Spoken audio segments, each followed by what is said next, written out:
You're watching How Leap. Let's see how to add smooth transitions between clips in your Instagram Reels. Open the Instagram app and tap the plus icon to create a new reel. Record your first video clip by holding the record button. When you release, that clip is added to your timeline. To add a transition, you need a second clip. Point your camera at a new subject or scene and hold the record button again to film the next clip. Now look at the timeline at the bottom of the screen. You will see your two clips as separate segments. Tap on the small icon between the two clips.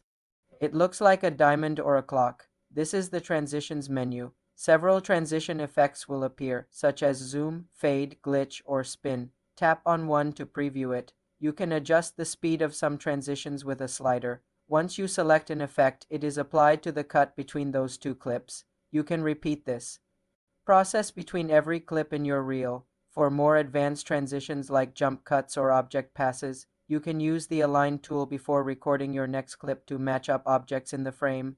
Preview your reel to ensure the transitions flow smoothly. Add music, text, or effects, then tap next to share for more simple Instagram Reels tutorials. Subscribe to the channel.